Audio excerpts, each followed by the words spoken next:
What is good, everybody? Welcome back to another episode brought to you by the League FFB. It's Saturday, so what that means is the Dynasty Trade Review Show is back for you guys. We took a couple weeks off here as I was on vacation. We had some pre-recorded episodes, some things like that. Hopefully you guys didn't miss a beat, but today we're here to review some Dynasty trades here again. We're very excited for it. It would not be a Dynasty Trade Review Show without my co-host, though, so let's get MFGDs into the building and let's start talking some Dynasty trades.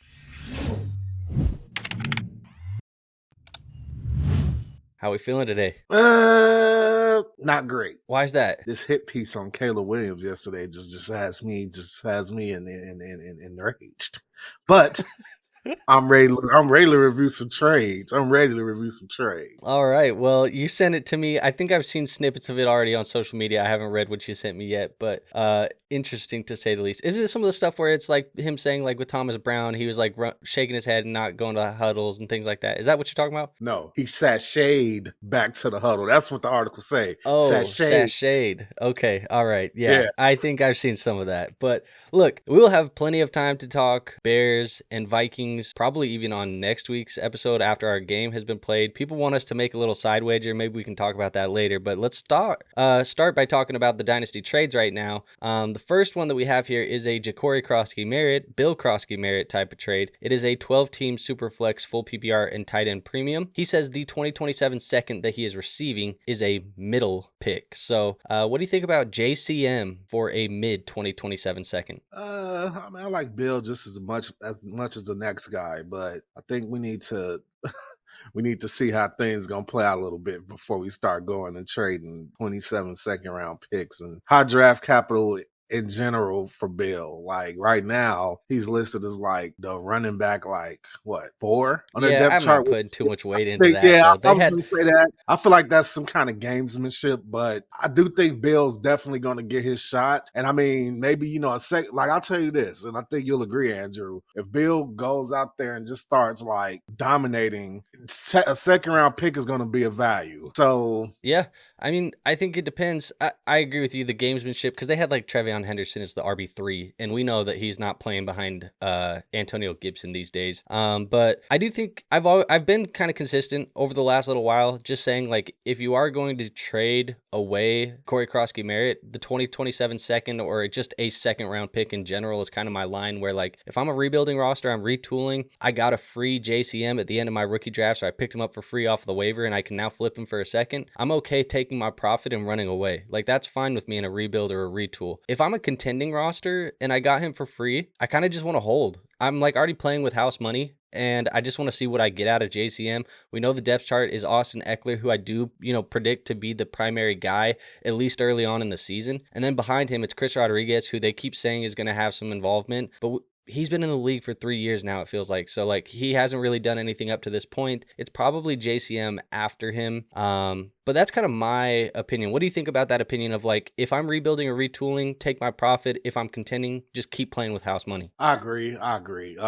If you can get, because I know one thing that one of your favorite things to say is that looking at Bill's draft capital, like real life draft capital, like where he was taken in the draft, it's not out of the realm of possibility that Bill has a solid season and Washington still goes out and draft like their running back of the future. It's not out of the realm of possibility. And then if that comes to fruition, then, you were able to get a second round pick for him. If you're a contender and he's already on your roster, why not? Why plan for the future for what you can do for today, or however that quote goes. Let him keep balling for your roster as is, and then if you're a contender, you likely were a contender without him. So if he ends up getting replaced in next season, then I mean you still just keep the ball rolling.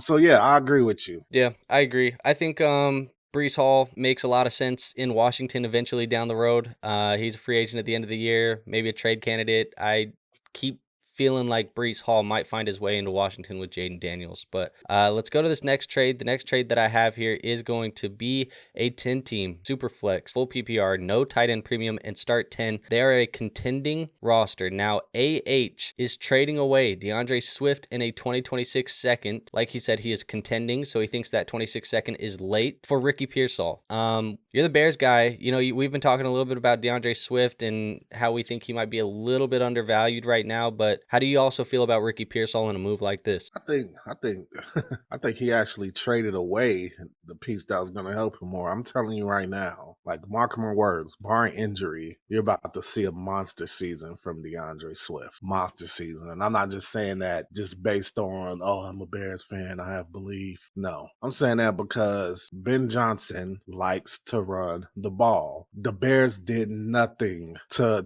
bolster their running back room this offseason. They kept Rochon. They drafted a 7th round running back, Kyle Monangai. DeAndre Swift is going to be in the passing game. He's going to be in the running game. They're going to be trying to, at the beginning of the season especially, they're going to be trying to protect Caleb. And that's not to say, Caleb needs protection, but I think while he's still learning a brand new offense, they're going to lean heavy on the run. And that's not to say that Ricky Pearsall isn't going to go out there and be the wide receiver one that everybody says he's going to be. I just think the Bears, I just don't think there's, how can I put it? Because when you really think about it, Ricky Pearsall don't really he got George Kittle to compete with, Juwan Jennings, maybe Christian McCaffrey. I don't know, dude.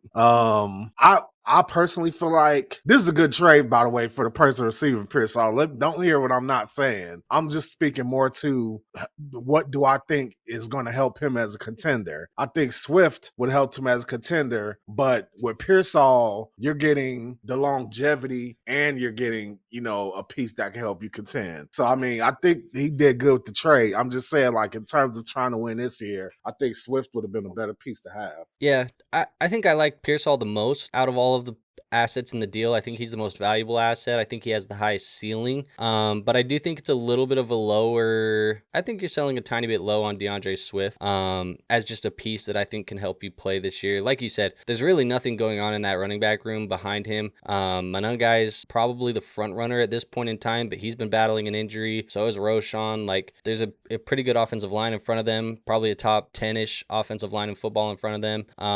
It's going to be tough to tell, I think, really what's going to happen with Pearsall early on, but the opportunities in front of him. If you need the wide receiver, which I think he might need the wide receiver when you're making a move like this, that's fine with me. It's not a bad trade either way, but I think there's just a tiny bit more value on the Swift side, but it's a fine trade. Yeah.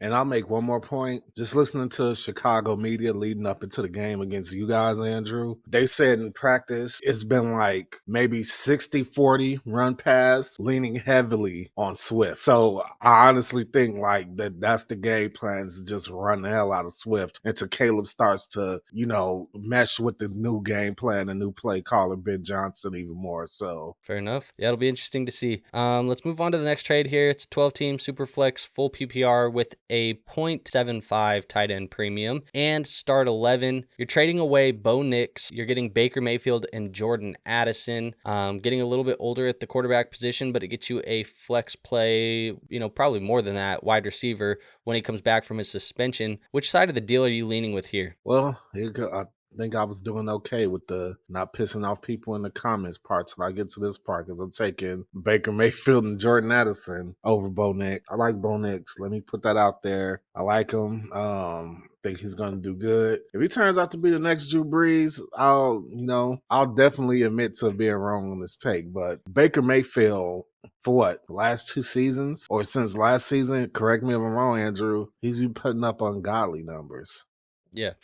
Ungodly. And Jordan Addison, I'm sick of the disrespect, man. I'm sick of it. Okay, I don't care if he's suspended. 3 games. Uno, dos, tres, whatever.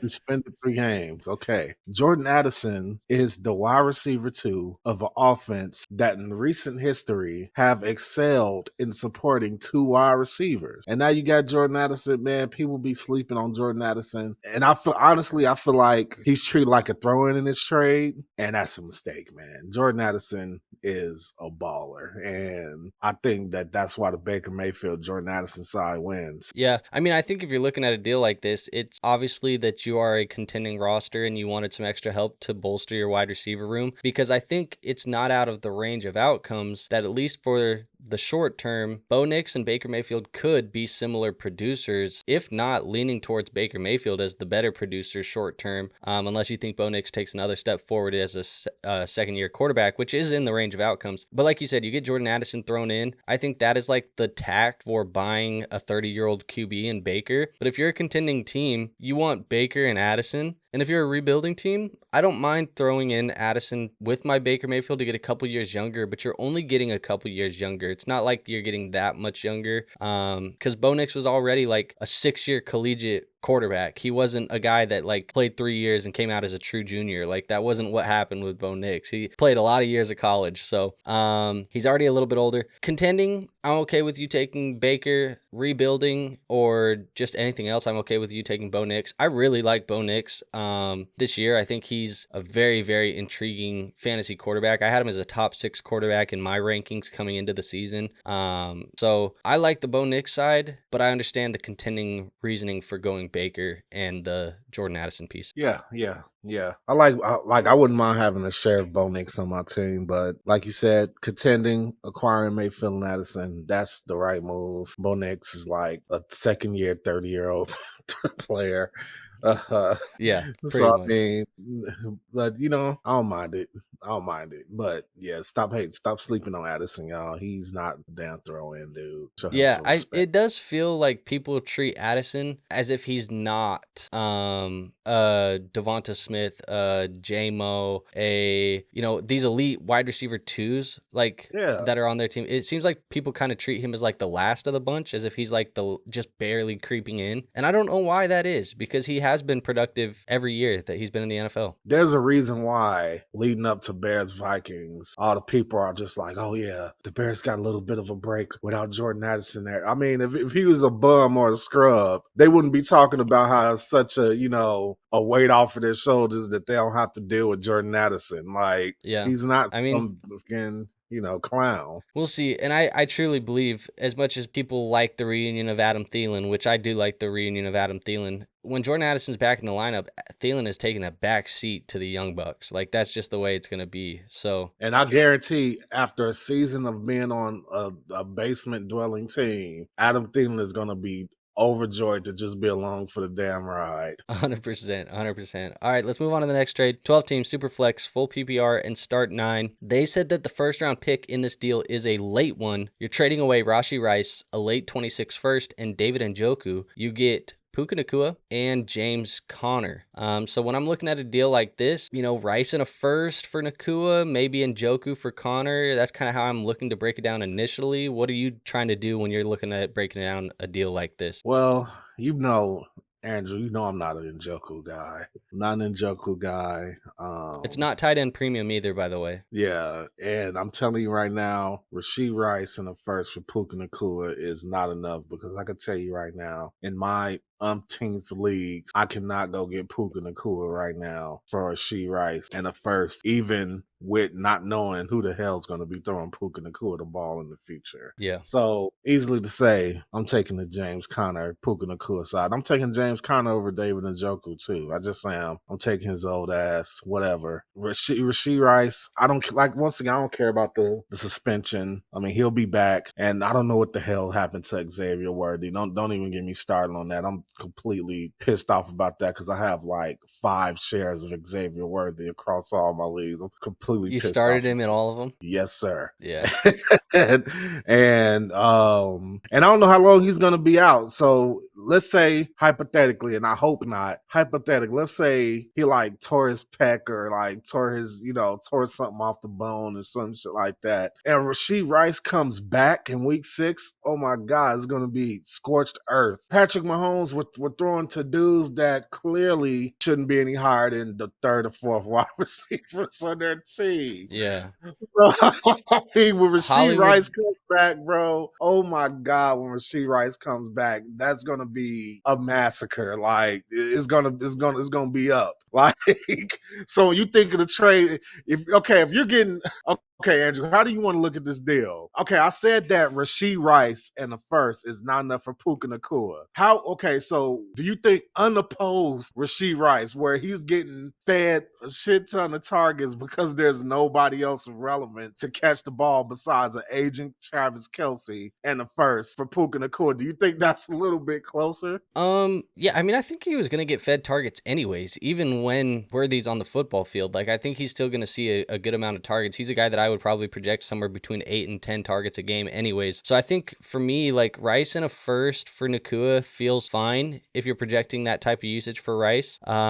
For Worthy, I will say everything that I've seen up to this point, we don't have like official reports, but everything I've seen up to this point does seem like it's probably just a dislocated shoulder. You saw when it first happened, they were trying to pop it back into place on the sideline, and that would probably be somewhere between like 2 weeks probably that he would miss. So he missed this game, maybe next week's game, and then he could probably be back in the lineup by week 3. And that would mean that you would probably get 3 games of Worthy with no Rice. So I don't know. That's something to keep in mind. But I think Rice in a first is fine for Puka. And Njoku in a non-tight end premium for James Conner. I would prefer James Conner. So I'm going to slightly lean towards the Nacua and the Connor side, but not by a ton. I guess it's a decent margin that I'm leaning that side. I still, even if Rice is getting peppered with targets, I still prefer Nacua. And the fact that it's a late first, like in 2026, I don't project those late first to be that valuable next year, unfortunately. So, Andrew,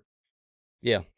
would you, if James Conner wasn't in this deal at all, and you were the one receiving Puka Nacua, would you take him without James Conner even being there? Like in Njoku Rice in the first for just Nacua? It would depend on my team, but I'd consider it still, even with Connor out, I think. Because it reminds me a lot, even though it might not be similar at all, it reminds me a lot of a trade I did recently where it was like I traded away George Pickens and Jalen Waddle for like Drake London. Yeah, where a it's little just bit. Like screw it, I want the elite wide receiver. Yeah, I mean, and I like that trade for you. I would much rather have London than the other two. But yeah, I think I lean the Nacua and the Connor side here. I think it seems like you are as well. But let's move on to the next one. The next trade we have here is a 12-team Superflex full PPR, an extra full point for the tight end premium, and start 11. They said they are rebuilding, and the picks in this deal are projected to be middle round pick. So you get Lad McConkey, a mid-26 first, a mid-27 first, a mid-26 second, and you traded away CeeDee Lamb and James Cook. So my question for you, you kind of joked with me last night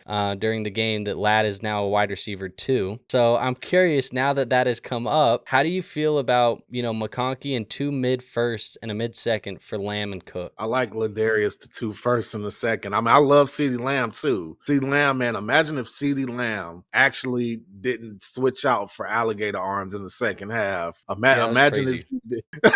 Imagine if he did that. Like he would have had an even bigger like opening night. But I think Lad will be fine, man. I was talking trash about what I don't like though, man. I will tell you this, and we all know this is Dynasty. This is the show's called Let's Talk Dynasty. We all know that Keenan Allen, that's like a 1-year thing. Like if he's there, like if it lasts the full season. Yeah, because we know he's gonna get hurt at some point. He's Keenan Allen. It kind of just pissed me off though, because they won. I guess I can't be too pissed, man. It's real life versus fantasy. They achieved their goal of beating the Chiefs, but as a fantasy person who plays fantasy football, it just kind of just pissed me off because I wanted Lad to get force fed like 14 targets.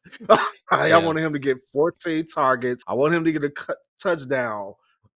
God knows why he was throwing a QJ. Like, what the hell? Like, yeah, breakout QJ game. But I feel like QJ did that last year too, where like there was like 2 or 3 games in the year where QJ like popped off and then he would disappear for a month period of time. Like, I feel like this is what QJ does. Quick breakout, Andrew. Quick breakout. Who are you selling high first, QJ or Javonte Williams? I would rather sell QJ because I feel like there's going to be enough people that are going to be, he's young enough and people liked him as a first round pick, and he was drafted as a first round pick. Like, I think there's going to be people that get excited about QJ. It's going to be very minimal, but if you find the right trade partner, I'd probably do it. Also, I feel like it's easier for me to project as it sits right now today that Javonte can continue the success because there's nobody else in the backfield, whereas QJ is going to be boom bust. It is Lad McConkey. It is Keenan Allen. It is Trey Harris, who's going to get more involved over the course of the year. It is Amarion Hampton and some of these other guys as well. Like, it's easier for me to project Javonte. That kind of pissed me off too, Andrew, man. I hope there's some Amarion Hampton trades in here, because I'm telling you right now,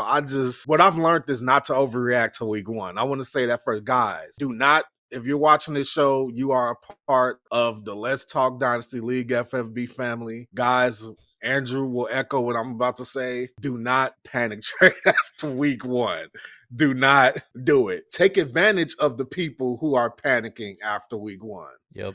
Because there's probably somebody sitting there right now with Amarion Hampton's 8 point of production and saying these guys didn't even really get to use Najee. Imagine when they start using Najee, this guy could only manage 8 points, guys. It was against the Chiefs and fucking Brazil. Like, come on now. He's a rookie, first game in Brazil against the Kansas City Chiefs. Like, let's not. Now, if you have a league manager that's sitting there sweating and you're sitting there with somebody like, who should we say, Andrew? I don't even know if this is a good deal. Let's say Chuba Hubbard. If you sitting there with Chuba Hubbard and Chuba Hubbard scores 20 points this week and somebody's sitting there with Omarion, they're like, oh, he has 8 points. Are you shooting that deal off? I mean, if you can get away with that type of robbery, absolutely. But I think I would try and like fluff it for somebody and say, like, here's a second in Chuba for Hampton. What do you think? Or even I would go like, if I'm a contending team, here's my late first next year and Chuba. You want to give me Hampton? Yeah. So to bring it all the way back around to this trade right here, if you have somebody that's sitting there in your league and they're like, oh my God, they're feeding Keenan Allen, they're feeding QJ. Oh, well Lad McConkey, I don't know. He has 11, 12 fantasy points. You just slide over there and just be like, hey man, I mean, you nervous about Lad? Let me take that problem off your hand. If you have a window to do that, take advantage of it. But for the purposes of this trade, taking the Lad side, love CeeDee, but I love Lad too, and I love first round picks. So yeah, I mean, I think the fact that you're rebuilding is where a deal like this would make sense, because if I'm trying to look at it like strictly from a value standpoint, it does feel like Lad McConkey and at least one of the first and one of the seconds is probably what I'm looking for Lamb. But I'll be real, if I have Lamb and I'm a contending team and I'm selling Lamb, I probably want both of the mid-seconds and Lad, but that might be a little bit of an overpay, but that's just because I don't trade away my studs, really. Like, you have to overpay me. You have to Godfather offer me for my studs. That's just the way I operate.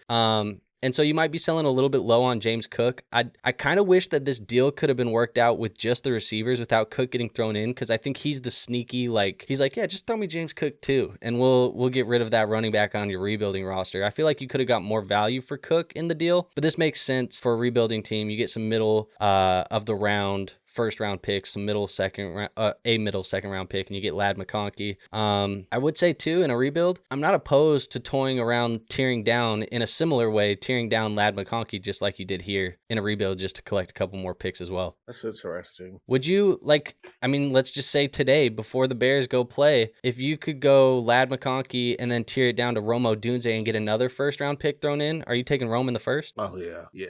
That's what I'm saying. Because, that's because there's at least a chance that you get similar production from Rome if he blows up this season and you're getting the first round pick. Yeah. I mean, Rome drafted ahead of McConkey, so the potential is there. What if you could go for like Tetaroa McMillan in a first to go down tier from Lad McConkey? I would try it. That's what I'm saying. I think there's a couple options where you could still down tier one more time and still have a guy that you think could be a wide receiver one for you long term, or at least be a producer for you. So that's something I would experiment with. But let's go on to the next trade here. I am going to go to this trade. This trade is insane, by the way. 12 team, one quarterback, half PPR, and they are a contending roster. and said that the 2027 draft pick is projected early. So that's why they made the deal, because they think it's going to be an early 27 pick, which we haven't seen many early 2027 draft picks thrown into deals. Spoiler alert, in today's episode, we have multiple deals with early projected 27 picks. You're trading away DK Metcalf, an early 2027 first. We're talking Arch Manning, Jeremiah Smith, Ryan Williams, one of these guys, potentially. 2 firsts in 2026 and a 2028 third. But what you receive is Justin Jefferson and Amon-Ra St. Brown. So look, you're giving away a chance at Jeremiah or Arch Manning, but you're getting 2 top 5 wide receivers in the NFL in Amon-Ra and Justin Jefferson. How quickly are you pressing accept on this deal, or are you actually pausing and thinking about this, knowing you're giving up a chance at one of those elite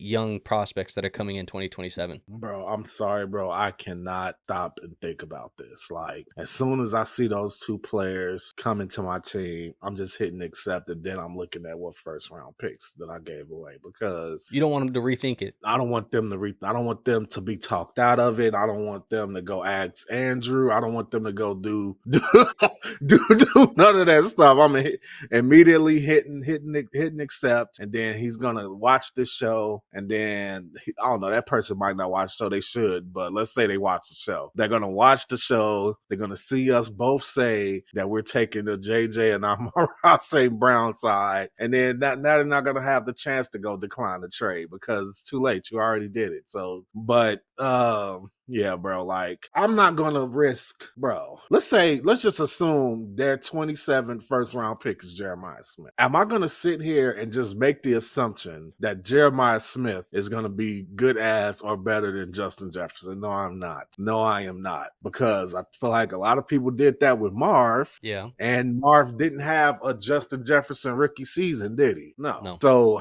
I'm not going to make that assumption. And I'm really not going to make that assumption like this week. So, and then Amon-Ra once again disrespected, treated like Jordan Addison, just thrown into the trade. I think what it is, I think he's getting, I'm gonna tell you my theory, Andrew. Here's my theory, Andrew. My theory is that Amon-Ra St. Brown is getting the Caleb Williams rub. Hear me out. He's always defending Caleb. He's friends with Caleb. So he's getting disrespected like Caleb.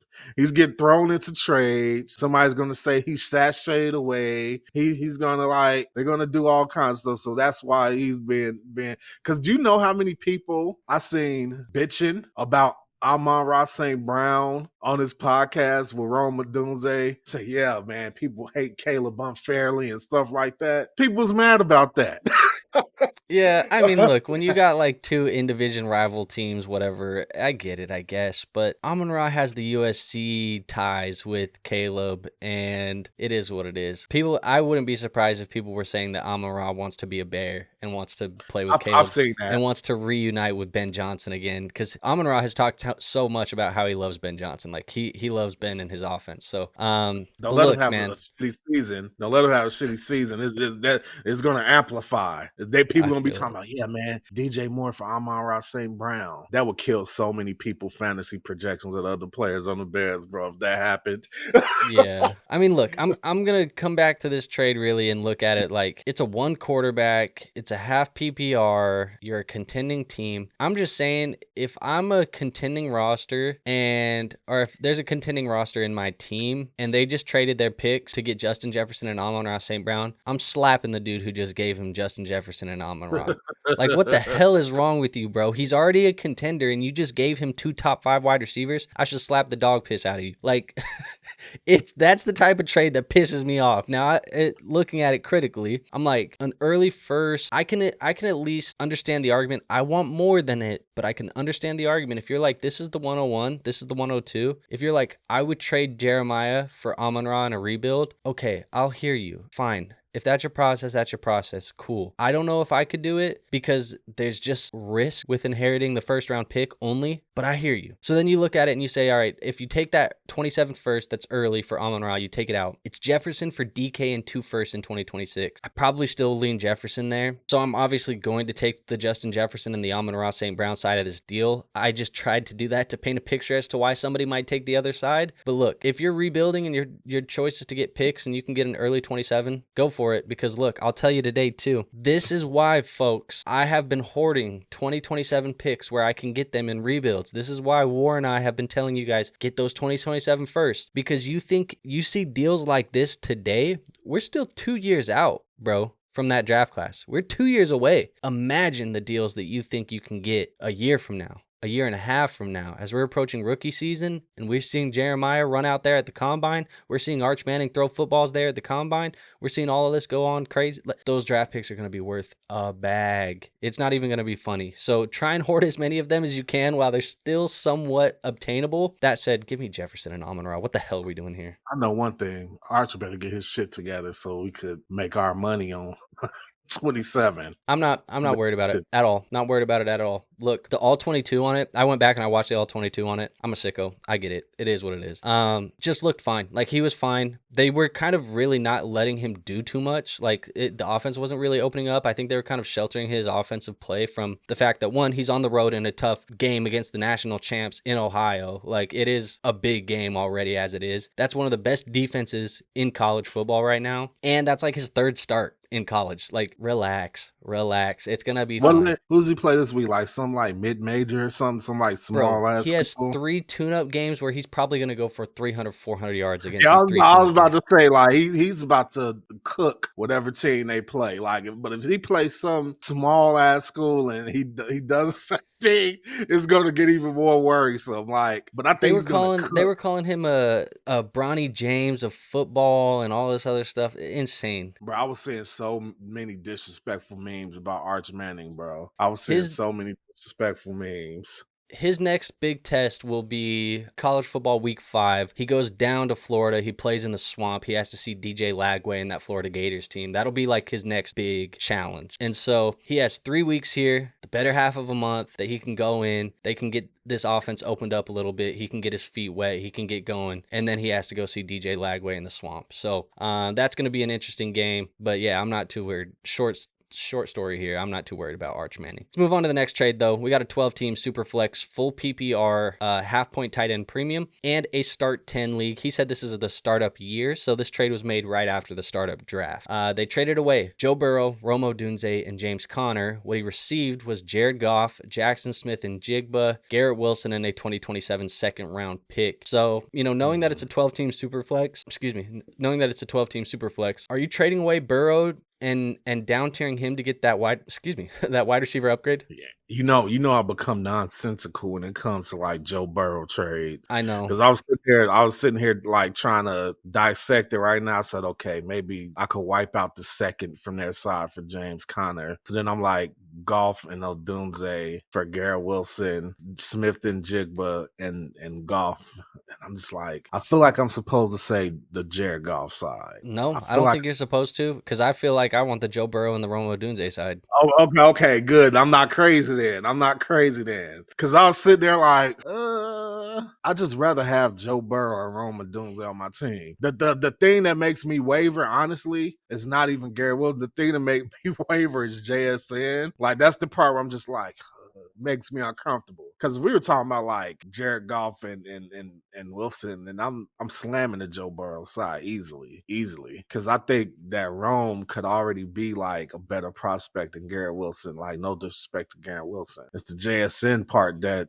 concerns me. Yeah. But I take the Burrow side. I kind of look at it the same way. I mean, if I'm looking at I think Burrow is a significant upgrade from Jared Goff. Like, that's a significant upgrade. That's not a small tier break. There's like multiple tiers between these guys in my Dynasty startup rankings. That said, you said the second for Conner, can you wipe it out? Sure, I'll let you, but I still prefer Conner over a 27 second. Odunze is a player that I've been very high on, and it's something that I'm a little nervous about going into the year, because I've talked a lot about how much I like Odunze and how much I think he's going to break out, and I've also put on record here that he is my number 1 most rostered wide receiver in all of fantasy. Best ball, Dynasty, redraft, I have him everywhere. I am in on the Rome Odunze year 2 breakout. So I'm baking that into my analysis of this is I am expecting Rome Odunze to take a step forward in year 2. And I agree with you. I think he can at least get to the Garrett Wilson territory. And I would view those guys as somewhat similar by the end of this year. That's what I would expect out of Rome Odunze. Is it going to happen? I don't know, but that's what I'm expecting to happen because I think he takes a step forward. Are you saying that you expect him to get to the Garrett Wilson tier this season and then take another step in the future after that? Or are you saying like this is like his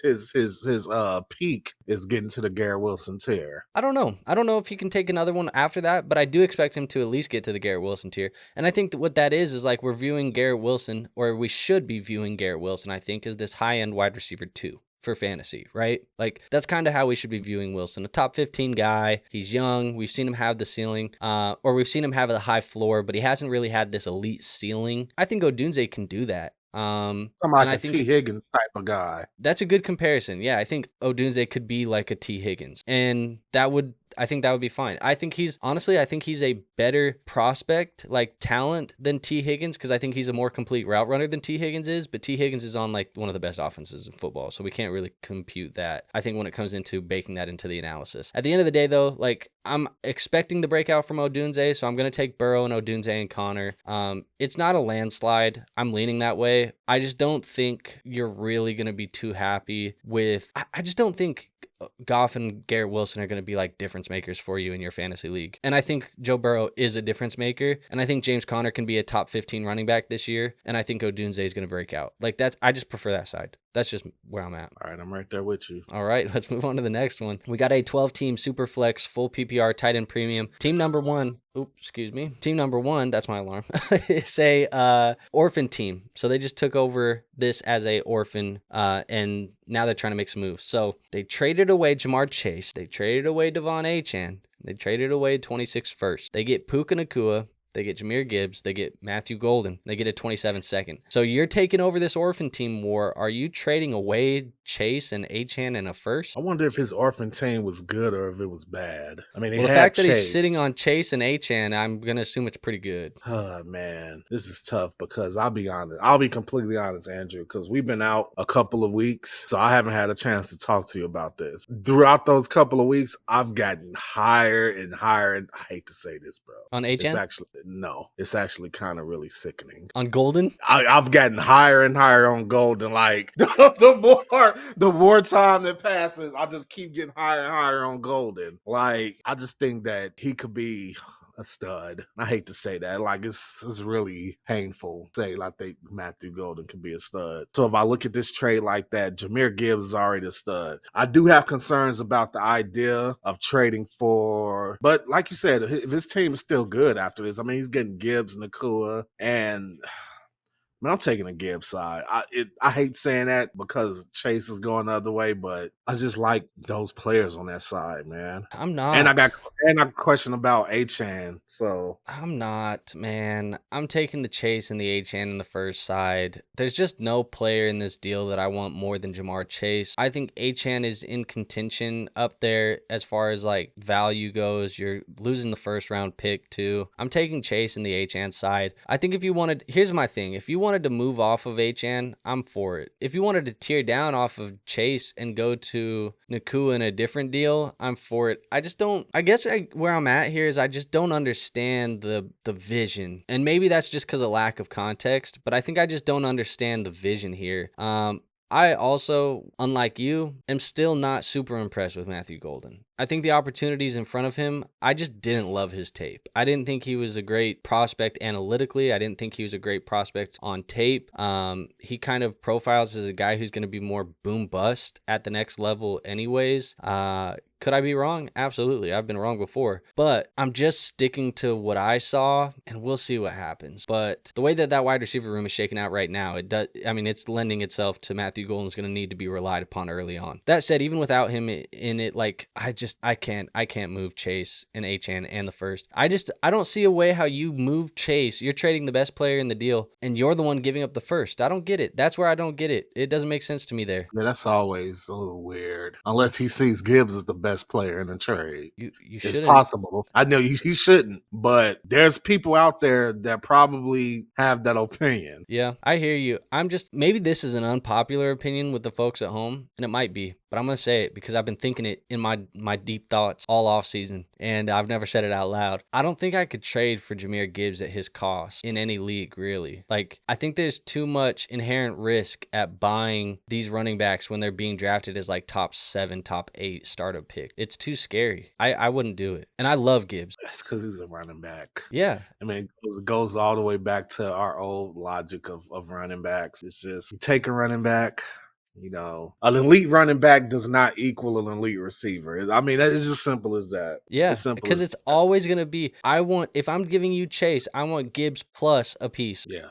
At the minimum, if I'm giving you Chase, I want you to give me Gibbs and Golden at the minimum. So then it's Achane and a first for Nacua and a second. I don't know, man. I think it's a fair deal. I just prefer Ja'Marr Chase in the Achane side. I think you could have done different with these pieces or these assets and maybe gotten a little bit of a better haul.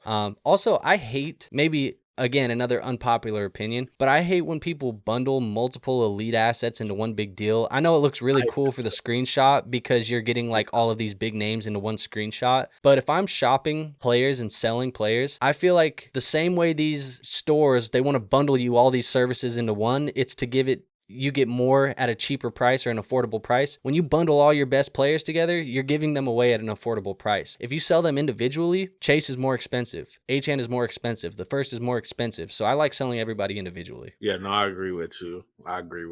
Anyways, let's move on to the next trade. We've been disagreeing a little bit here at the back end. I don't mind it though. 12 team, 1 quarterback, full PPR, start 9. They're retooling and the picks are expected to be mid to late. So they give up Jalen Hurts, Trey Harris, Trevion Henderson, and a 26th second that is mid to late. What they get is Brock Purdy, Ricky Pearsall, and then 3 future first-round picks, all of them mid to late in 2026, 2027, and 2028. So in a 1-quarterback league here, are you trading Hurts and Trevion Henderson with Trey Harris in a second for Purdy, Pearsall, and 3 mid to late firsts? I'm taking the Hurts side easily. I trade Hurts by himself is probably worth Purdy, Pearsall, and 2 firsts just by itself. I mean, you got Trey Harris, probably not Henderson. in a 1 QB. Not in a 1 QB. I don't think you're gonna get all that. But you know, I'm an elite player type of guy. I like a little steak with my eggs. I like so okay. Maybe is it fair to say in a 1-quarterback league, maybe Purdy, Pearsall in 1 first? Maybe this is the way that I would break it down though. If I'm looking at it. And I'm like, at this point in time, based off of the hype, based off of what we've seen so far, I think we're already at Trevion Henderson might be worth 2 mid to late firsts already. It might be 2 firsts for Trevion. So we could we'll leave the 27 first in there because I think everybody views that as the most valuable class. So we could take the 26 first and the 28 first and pull that out and pull Trevion Henderson out. People might say that's a little bit of an overpay. I think he's worth 2. But if you want to take Trey Harris out, take Trey Harris out too. Go ahead. So we're at Brock Purdy, Pearsall, and a 27 first for Hurts and a 26 second. I think in a 1 QB, I mean, I definitely prefer Jalen Hurts over Brock Purdy. It's probably Purdy and the 27 first, maybe a little bit more for Hurts. Does the second even it out? It's probably even when you look at it and bake it in together that way. So I think really what this trade comes down to is, do you value the elite assets of Henderson, what we're projecting to be elite, and Hurts over all of the draft capital in a rebuild? Or would you rather move Hurts and Henderson in a rebuild for all of the future draft capital? That's kind of where you're at, I think, in this deal. I agree. I mean, Trevion Henderson. I just told one of our friends, Matt, yesterday, because he called and said, yo, trying to make a deal. I told him yesterday, because he was trying to tell me that in one of our leagues, oh, my team's bad. I said, your team, bro, is not that bad. You need a quarterback. Because he has Trevion. I know what you're talking about. Yeah, and I said, bro, I made this comment and I meant it. I said, to me, Trevion Henderson could be Alvin Kamara, bro. I truly believe that. I truly believe he's a Alvin Kamara type running back. And I'm pretty good at evaluating that running back. I think he when it comes to fantasy, I think he I think if he's not worth, if people disagree with you that he's worth 2 firsts, no less than 3 games into the season, they'll agree with you. They'll agree with you. That's why I'm taking the Hurt side in this deal. I don't care if it's 1 quarterback, 2 quarterback, 3 quarterback league. I'm taking the Hurt side because to me, it got the 2 most valuable assets of the trade on that side, Hurts and Henderson. No, I agree with that. I think they're the 2 most valuable players. I think they're the 2 best assets from a scoring standpoint. I think retooling, having the flexibility of having all the draft capital is good. I think you get the wide receiver upgrade from Harris to Pearsall. I think the only thing that I don't love is the fact that you're like already projecting like these are all just mid to late. Like there's not even a chance that any of them can fall earlier in your mind. So like you're settling for mid to late first. One of them's 3 years out. Yeah, one of them is in a bad draft class. And then the other one is, where we want it to be. But you said mid to late in that year's class anyways. So I'm going to slightly lean towards the Hurts and Henderson side. I understand the process of wanting to retool. But again, I'm going to say I kind of hate when you bundle all these elite assets into one thing and then you sell them all in one piece. Because I feel like if you made this deal where you just sold Henderson for 2 firsts and you get to keep Hurts, or then you can go sell Hurts in a different deal for Purdy and a first later or whatever it may be, I think I like it. So like I would rather you just like not bundle them all together. Do you think there's people who just don't know what Henderson is? There also might be people that are like his value's getting really high already and I just want to cash out. And if you're retooling and rebuilding and you're like, I drafted him for 1 first and I can already flip him for 2, like I'm just going to take my profit and run in my rebuild, then I don't hate it. I mean, there's obviously always inherent risk by holding a running back and having him continue to play snaps. And as we know, they can always get hurt whenever. But at the end of the day, like Henderson, to me on tape, was the 2nd best running back in the class, only behind Genty. And draft capital moved Hampton above him in my rankings slightly. But like, I've always felt like Henderson has been this elite running back prospect, or maybe not elite, but let's just say like a very, very high end running back prospect. And we've already seen it pay off a little bit in the preseason, like his big playability, the home run speed. It's like, I don't know. I think I'm very confident he's going to be a very good player. Yeah, I agree. I think he might be a league winner too for some people. Could be. And let's just say the talent in front of him with Stevenson isn't that talented in the first place. So let's go to the last trade of the day. I told you we had one more with a early 27 first. This is a 12-team Superflex PPR, no tight end premium, and start 10 type of league. They said they are rebuilding, and the 2027 firsts are early or projected to be early. So he gets 2 of them, two early 2027 first, a 28 first, Jalen Tolbert, Jalen McMillan, and a 26 fourth fluff pieces there. It's really the 3 firsts and 2 of those being early 27s. But he has to give up Bryant Thomas Jr. and Kyle Pitts to make this happen. So what do you think about this in a rebuild? Man, I don't care about Tolbert. I don't care about McMillan. I don't care about Pitt or that 4th. Main things I care about is those 3 firsts and BTJ. I need a little bit of help with the context. Not the context here, but because on the surface, 3 firsts for BTJ, I feel like that's the going rate for a top end young wide receiver. But then when you factor in that the 2 firsts, the 227 firsts are early, then it's kind of like, and once again, now and since you brought it up in our last trade, how do you know the 27 first is going to be early, both of them? You know what I mean? I mean, that's a good point. I would say, here's my thought process though. If you think that they're from bad teams, it's 2 years away, things can happen. I get it. They are at least going to be somewhat early. But now, in a 12-man league, 4 of these picks are considered early, 4 of these picks are considered middle, and 4 of them are late.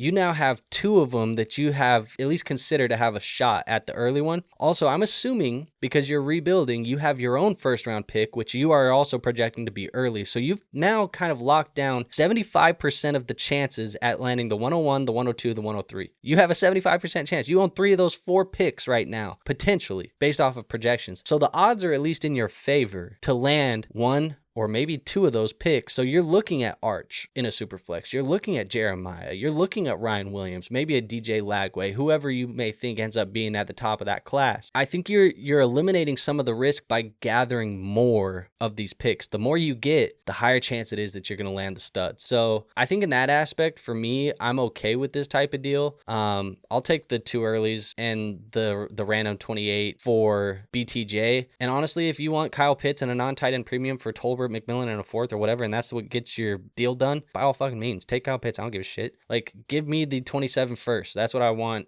in the rebuild. And I know you're giving up a young wide receiver in BTJ, and he's a stud. But if I'm projecting this to be early and I'm rebuilding, I want the points off of my lineup anyways, so my pick can get better. I have these early first. I'm rolling the dice. I'll see y'all in 2028, and hopefully my team has Arch Manning, Jeremiah Smith, and some other young studs that I've gotten over the next couple of years while my draft pick has been getting early. Yeah. That's just how I see it. I don't know if you feel differently about that, like, or what your thoughts are when I say, like, you're kind of cornering the market now on those early first. Yeah, and you could use those first to get a player that's better than BTJ. Also, if you really want to, say you have 3 or 4 of these first round picks, why can't I use 2 of them to trade up and guarantee the 101 if I don't get the 101? You know what I mean? Like, I can give you the 102 and the 105 or whatever to go get the 101. But I'm telling you, Andrew, look, if you're trading away BTJ, one of those first better damn sure well be a top 3 pick. Yeah. You say even if it's just confirming that your pick will be top 2 or top 3. Yeah. Like, it gotta be like, you can't have trade BTJ away and then end up having your early first end up being like both mid first. That'll change like the outlook of the deal to me. Yeah. You end up with like the 107, the 108. It's funny we don't care about Kyle Pitts. Well, I mean, I don't care about him in a tight end premium, and you're telling me now it's not tight end premium? I don't give a shit about that dude at this point. Funny enough, though, I was telling people to start Kyle Pitts this week in redraft. Crazy days. But that's it, man. I think that's the last trade. I'm going with the Arch Manning side and the draft capital. But that is it for our trade show here today. So appreciate everybody for being here. As always, if you guys liked the content, found something entertaining, informative, actionable, gave you guys something to think about for a trade in your own league, whatever, hit the like button. It is the best free way to show this channel some support. Also, make sure you guys are subscribed. Got content coming out 12-ish to 14-ish videos a week right now on the channel. So if you can't get enough content, we got a ton of content coming your way. It's like 2 videos a day pretty much every single day. So make sure you're subscribed. Go join the free Discord. The free Discord is where we pull these trades. So if you have some trades that you're making this week, the next couple of weeks, it's about to get active as people are trying to, put the finishing touches on contending teams, rebuilding teams, things like that. Go throw those trades in the Discord. We're going to be pulling them each and every week. And like I said, it's free to join, so there is no risk in doing that. With all that out of the way, though, Ward, you got anything for the people before we get on out of here? I barely got something for the people. I mean, you can come check us out on Crimson Mask Pro Wrestling. We post highlights of WWE, AEW. We haven't been able to post as much as we want to lately while we're brainstorming some things going on. Wrestling content is fast and furious. Sometimes if a show passes 2 days ago, we don't get to drop the highlight in time. So we will be dropping one today. Check that out. But please go ahead and subscribe to us. We're still working on our main flagship channel. We get some things in place for that, but come check that out too. More soon when it comes to that. So yeah. All right, folks, that is it. If you're watching this and you're struggling with start sits, come join me tomorrow before the games. We are doing a live pregame start sit stream. Do that every Sunday. So if you have any start sits that you're struggling with, either drop them in the comments down below or come see me in that live stream before the games. Other than that, though, nothing else for you guys today. See you in the next episode. Till then, peace out.